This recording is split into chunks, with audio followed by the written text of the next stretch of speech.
नमस्कार, सुप्रभात। इस सुहावनी सुबह में सब रंग कार्यक्रम में आप सभी का हृदय से बहुत-बहुत स्वागत। मित्रों, 3 मित्रों की एक प्रेरक कहानी। ज्ञान, धन और विश्वास, तीनों में गहरी मित्रता थी। आपस में गहरा प्यार था, साथ-साथ रहा करते थे। एक बार किसी कारण से तीनों को अलग होना पड़ा, तो तीनों ने कहा कि अब हम कहाँ मिलेंगे? ज्ञान ने कहा, मैं मंदिर, गुरुद्वारे, मस्जिद, चर्च और किताबों में मिलूँगा। धन ने कहा, मैं अमीरों के पास मिलूँगा। लेकिन विश्वास चुप था। दोनों ने पूछा कि तुम चुप क्यों हो? कहाँ रहोगे ये बताओ ताकि हम मिल सकें। विश्वास ने कहा, एक बार मैं चला गया तो फिर मैं दोबारा नहीं आता। बहुत गहरी सी बात उसने कही मित्रों। वास्तव में ज्ञान और धन हम कभी भी प्राप्त कर सकते हैं, लेकिन विश्वास यदि किसी का एक बार टूट जाता है, विश्वास यदि चला जाता है, तो फिर उसका वापस आना बहुत मुश्किल हो जाता है। इसीलिए रिश्तों में हम इस बात का बहुत-बहुत ध्यान रखें कि किसी भी बात की वजह से विश्वास ना टूटे, क्योंकि विश्वास टूटता है तो तकलीफ़ भी होती है और फिर से उसे वापस आने में काफ़ी वक्त लग जाता है। इसलिए मित्रों, इस बात पर गहराई से ज़रूर विचार कीजिएगा और आइए इसी सुंदर विचार के साथ और संकल्प के साथ कि हम सबका विश्वास कायम रखेंगे, चलते हैं आज के सुवाक्य की ओर। कर्म ऐसे करो जो बाद में पछताना न पड़े। सुनो ध्यान से, जिंदगी का असली हथियार है कर्म। आज जो करोगे वही कल तुम्हें राजा बनाएगा या फिर गुलाम बना देगा। मेहनत छोड़ोगे तो पछतावा मिलेगा। ईमानदारी चुनोगे तो जीत तुम्हारी होगी। कर्म ही है वो ताकत जो तुम्हें गिरा भी सकती है और उठा भी सकती है। गलत रास्ते आसान हैं, लेकिन उनका फल है शर्म और हार। सही रास्ता कठिन है, लेकिन उसका फल है गर्व और जीत। तो आज से ठान लो, कर्म ऐसे करो जो बाद में पछताना न पड़े। याद रखो, कर्म ही है तुम्हारी सबसे बड़ी पहचान। मित्रों, विश्वास कैसा होना चाहिए? एक बार एक नौ दंपत्ति नाव से सफ़र कर रहे थे, अपने घर जा रहे थे। अचानक बहुत तेज़ तूफ़ान आया, नाव डगमगाने लगा, सभी लोग चीखने लगे, चिल्लाने लगे। उसकी पत्नी भी बहुत ज़्यादा घबरा गई, वो भी चीखने चिल्लाने लगी, लेकिन पति जो था बहुत ही शांत था, स्थिर था। पत्नी ने कहा कि सभी लोग हल्ला गुल्ला कर रहे हैं, ना जाने नाव कब डूब जाए, तुम तो बड़े शांत लग रहे हो, क्या बात है? पति ने तुरंत ही अपने म्यान से तलवार निकाला और पत्नी के गले में रख दिया। पूछा, क्या तुम्हें डर लग रहा है?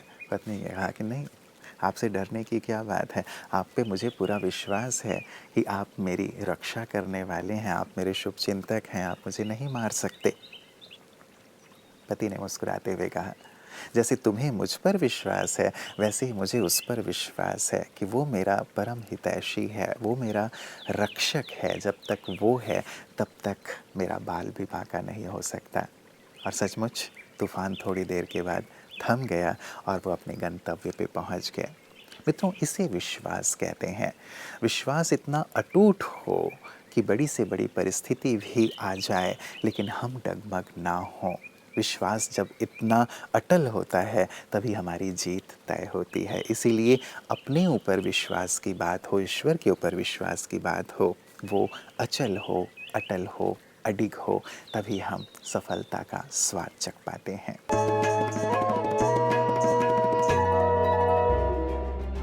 हंसी की थेरेपी। जिंदगी की भागदौड़ में हर कोई तनाव और दबाव महसूस करता है।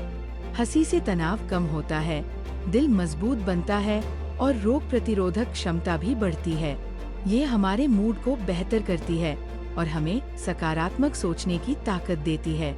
हंसी मानसिक शांति देती है, चिंता और उदासी को दूर करती है और रिश्तों में गहराई लाती है। हंसी सबसे सस्ती और सबसे असरदार थेरेपी है। ऊर्जा और ताजगी।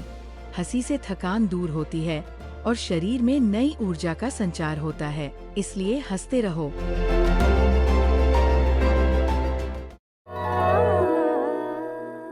मित्रों, एक संत के लिए प्रसिद्ध था कि जब भी वो नाचते हैं तो बारिश होने लगती है।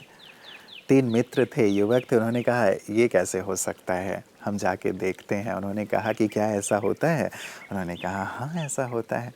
उन्होंने कहा यदि आपके साथ ऐसा होता है तब तो हमारे साथ भी ऐसा होगा। उन्होंने कहा हाँ ज़रूर, क्यों नहीं। तीनों ने नाचना शुरू कर दिया, लेकिन बारिश नहीं हुई। थोड़ी देर के बाद वो थक कर के बैठ गए। उन्होंने कहा कि नहीं, आप गलत कहते हैं, नाचने से बारिश नहीं होती, आप नाच के दिखाओ। अब उस संत ने नाचना शुरू कर दिया। वो नाचते रहे, बारिश हो ही नहीं रही है, हो ही नहीं रही है। लेकिन उन्होंने तब तक नाचना जारी रखा जब तक कि बारिश हो नहीं गई।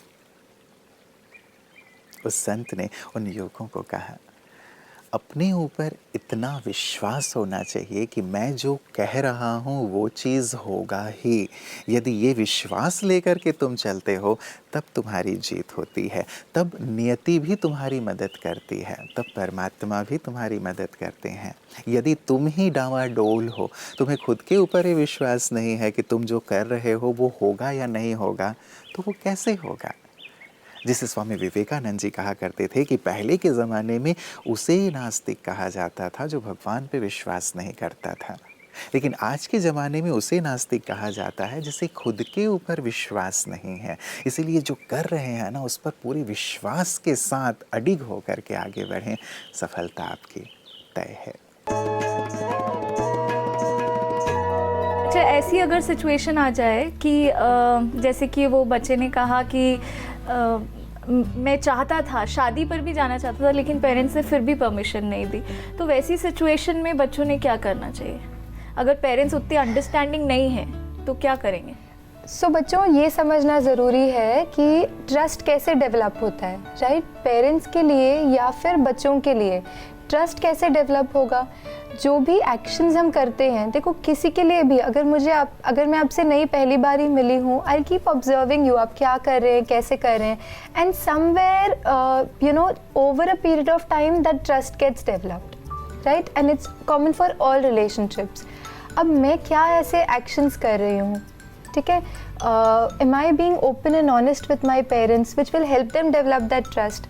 इन द सेम वे हम पेरेंट्स से भी ये कहना चाहेंगे, जैसे बच्चा कभी आकर शेयर करता है कि अच्छा मैं अपने फ्रेंड्स के साथ यहाँ जाना चाहता हूँ, या मैं यहाँ कोई पार्टी में जाना चाहती हूँ, या मूवी के लिए जाना चाहती हूँ। ये नहीं कि हमें बहुत ही फ्रीडम दे दे which is beyond acceptance, but कहीं ना कहीं can I be open, can I be non judgemental and non reactive.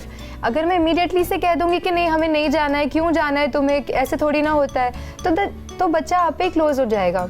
सो कहीं ना कहीं पेरेंट का जो रिएक्शन है वो ट्रस्ट डेवलप करेगा बच्चे के लिए कि मैं अपने माँ बाप से कितना शेयर कर सकता हूँ।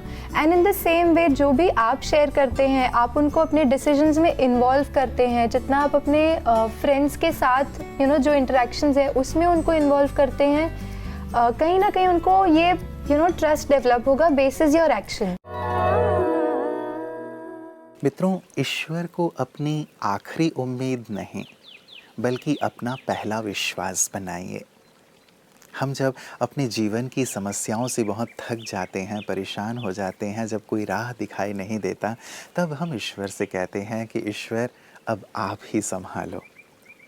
जिसके पास हमें सबसे पहले जाना चाहिए विश्वास के साथ, उसके पास हम सबसे अंत में जाते हैं। द्रौपदी की तरह सबको पुकार लिया कि मेरी रक्षा करो, मेरी रक्षा करो, किसी ने नहीं किया।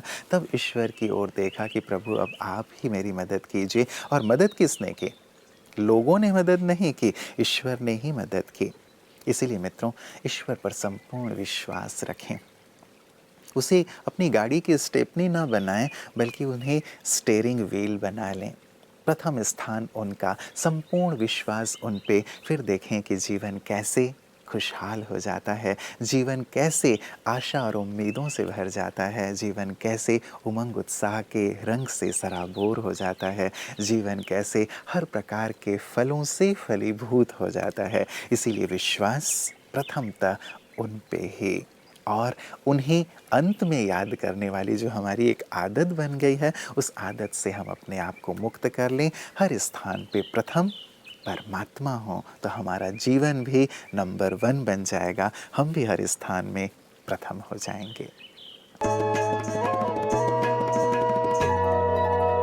धर्मो रक्षते रक्षितः, सनातन संस्कृति का बहुत ऊंचा ध्येय वाक्य है ये। जो धर्म की रक्षा करेगा, धर्म उसकी रक्षा करेगा।